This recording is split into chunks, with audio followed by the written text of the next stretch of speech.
In the heart of a dense, forgotten forest stood a village, once vibrant but now shrouded in an eerie silence that made even the bravest souls shiver.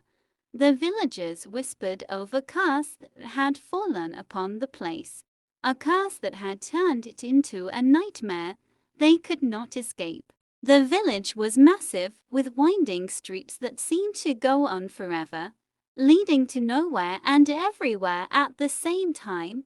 As the sun set, the shadows grew long and twisted, taking on forms that were not of this world. A young couple, Sam and Emily, had recently moved to the village, unaware of the horrors that awaited them. They had been drawn in by the cheap price of their new home, a sprawling mansion that had once belonged to a wealthy family. On their first night, they were awakened by strange noises coming from the attic, a low, guttural growl that sent chills down their spines. Sam decided to investigate, armed with nothing but a flashlight and a baseball bat. As he climbed the stairs, the air grew colder and the growling grew louder, more menacing.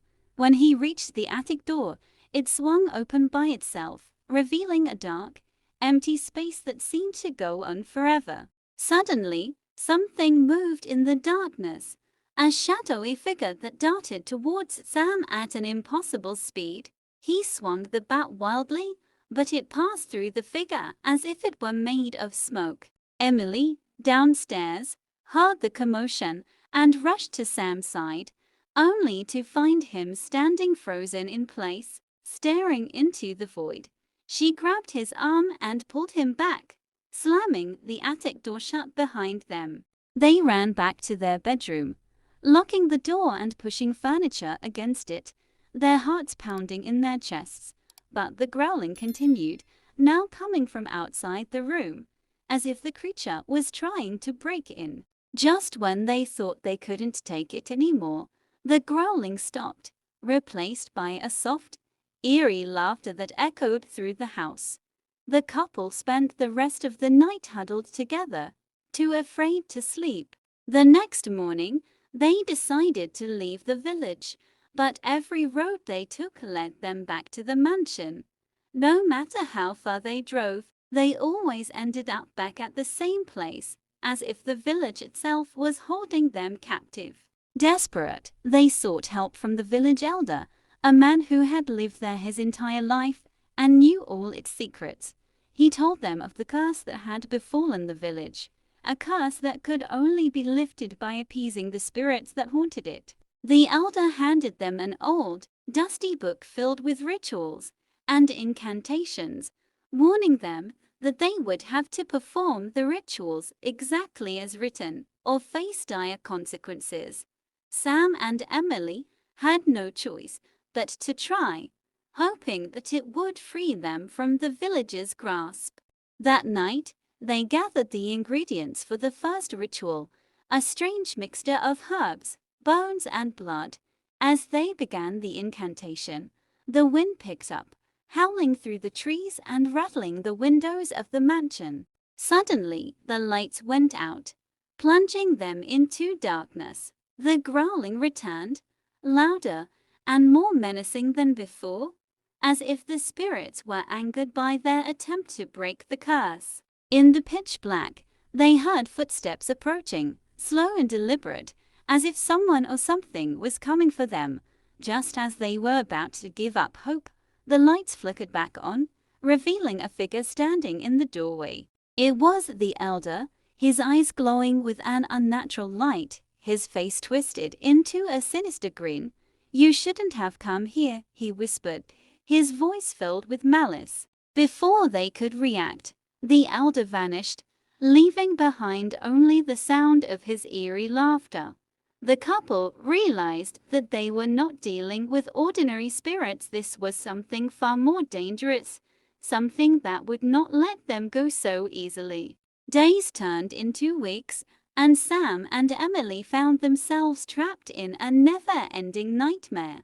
The village, once large and sprawling, now seemed to close in on them, its streets twisting and turning in ways that defied logic. The villagers, who had once been friendly and welcoming, now avoided them, their eyes filled with fear and suspicion. Rumors spread that the couple was cursed, that they had brought the wrath of the spirits upon the village. One night, desperate for answers, Sam decided to explore the village's old cemetery, a place said to be the source of the curse. The graves were ancient, the tombstones weathered and cracked, their inscriptions barely legible. As he wandered among the graves, he heard a soft, melodic humming, like a lullaby, coming from somewhere deep within the cemetery. Drawn to the sound, he followed it to a small, overgrown mausoleum at the edge of the graveyard. The door to the mausoleum was ajar, and inside, he found an old woman, her back turned to him, humming softly as she tended to a collection of withered flowers. Sam cleared his throat to announce his presence, but the woman didn't turn around. "Who are you?" Sam asked, his voice trembling. The woman continued to hum, as if she hadn't heard him, her hands moving gracefully over the flowers. "Are you the one who can lift the curse?" he pressed, stepping closer. At this, the woman stopped humming and turned to face him, her eyes wide and vacant, her face pale and gaunt. "You're too late," she whispered, her voice filled with sorrow. "The curse is too strong now. It's taken root in the village, and it won't let go." Sam felt a chill run down his spine as the woman's words sank in. "Is there nothing we can do?" he asked, his voice barely above a whisper. The woman shook her head slowly.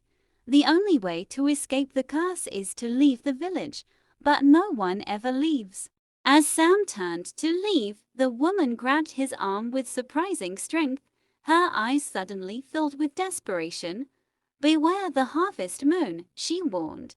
"That's when the spirits are strongest." Back at the mansion, Emily was having her own strange experience. While cleaning the old library, she found a hidden door behind one of the bookcases.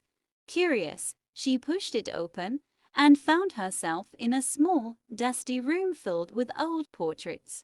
The portraits were of the mansion's previous owners, a long line of stern-faced men and women who all seemed to be watching her with cold, lifeless eyes. But one portrait caught her attention, a young woman with a striking resemblance to Emily herself. As she stared at the portrait, she felt a strange connection to the woman, as if they were somehow linked across time. Suddenly, the woman in the portrait moved, her eyes locking onto Emily's, her lips curling into a sad smile. Emily stumbled back, her heart racing, but when she looked again, the portrait was still.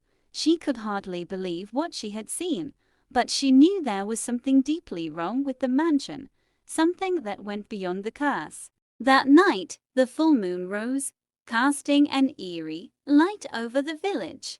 Sam and Emily prepared for the worst, remembering the old woman's warning about the harvest moon. As the night wore on, the growling returned, now accompanied by the sound of rustling leaves and snapping branches, as if something was moving through the forest towards the village. The air grew thick with tension, the kind that made the hairs on the back of your neck stand on end. Suddenly, the ground began to tremble, and the villagers emerged from their homes, drawn to the center of the village by some unseen force. Sam and Emily followed, fear gripping their hearts as they joined the gathering crowd. In the village square, a massive tree stood, its branches twisted and gnarled, its bark blackened as if by fire. The villagers formed a circle around the tree, their eyes glazed over, their expressions blank. Without warning, the ground beneath the tree split open, revealing a dark, yawning chasm. From the chasm emerged a figure, cloaked in shadows, its eyes glowing with a malevolent light. The villagers began to chant in a language Sam and Emily didn't understand, their voices low and rhythmic, their bodies swaying in unison. The figure raised its arms, and the wind howled, carrying with it the stench of decay. Sam and Emily watched in horror as the figure stepped out of the chasm and onto the ground, its form shifting and changing with every step. It was neither man nor beast, but something far worse, something that defied comprehension. The figure approached the couple, its eyes fixed on them, its mouth curling into a cruel smile. "You cannot escape," it hissed, its voice echoing in their minds. "The curse is eternal, and you are part of it now." With that, the figure vanished, leaving behind only the sound of its sinister laughter. The villagers, as if waking from a trance, dispersed silently, leaving Sam and Emily alone in the square, the weight of the curse pressing down on them. The days grew darker, the sun barely breaking through the thick clouds that hung over the village. The once lively forest was now a twisted, haunted maze where nothing seemed to live but the echoes of the past. Sam and Emily were trapped in an endless cycle of fear and despair. Every attempt to break free met with failure. The rituals had done nothing but anger the spirits, and the village elder had vanished, leaving them to face the curse alone. Desperate, they turned to the one place they hadn't dared to enter before, the old church at the edge of the village. It was said to be the heart of the curse, the place where it all began. The church was in ruins, its walls crumbling, its windows shattered. Inside, they found a single, dusty pew and an altar covered in thick layers of cobwebs. On the altar lay an old, leather-bound book, its pages yellowed with age. The book was filled with strange symbols and incantations, written in a language neither Sam nor Emily could read. But there was one page that caught their attention, a page that had been marked with a dark, ominous stain. The words on the page seemed to pulse with an otherworldly energy, drawing them in. Emily reached out to touch the book, but the moment her fingers brushed the page, the church door slammed shut, trapping them inside. The air grew thick with the scent of burning incense, and the walls seemed to close in around them. Suddenly, the ground beneath them shook, and the book flew open, its pages flipping wildly as if by some unseen force. A voice, deep and resonant, filled the church, chanting in a language they couldn't understand. The pews began to tremble, the windows rattled in their frames, and the air grew colder, as if the very life was being sucked out of the building. Sam and Emily clung to each other, their hearts pounding in their chests. As the chanting grew louder, the book's pages began to glow, the symbols shining with an eerie light. The glow grew brighter and brighter, until it filled the entire church, blinding them with its intensity. And then, just as suddenly as it had begun, the light vanished, leaving them in complete darkness. The chanting stopped, and the church was silent once more. When they opened their eyes, they found themselves standing in the middle of the village square, the church nowhere in sight. The villagers were gathered around them, their faces pale and fearful. "What happened?" Sam asked, his voice shaking. "Where did the church go?" One of the villagers, a young woman with tears in her eyes, stepped forward. "It's gone," she said, her voice trembling. "The church was the source of the curse, and now it's gone." The villagers began to murmur among themselves, their fear slowly giving way to relief. The curse had been broken, and they were free at last. But as Sam and Emily looked around, they couldn't shake the feeling that something was still wrong. The village was too quiet, the air too still, as if the very life had been drained from it. And then they saw it, a single figure standing at the edge of the forest, watching them with glowing eyes. It was the same figure that had emerged from the chasm, the same one that had told them they could never escape. As the figure stepped forward, the ground beneath it began to crack and crumble, the earth splitting open to reveal the chasm once more. The villagers screamed and ran, but there was nowhere to go. The figure laughed, a deep, echoing sound that sent chills down their spines. "You cannot escape," it said again, its voice filled with malice.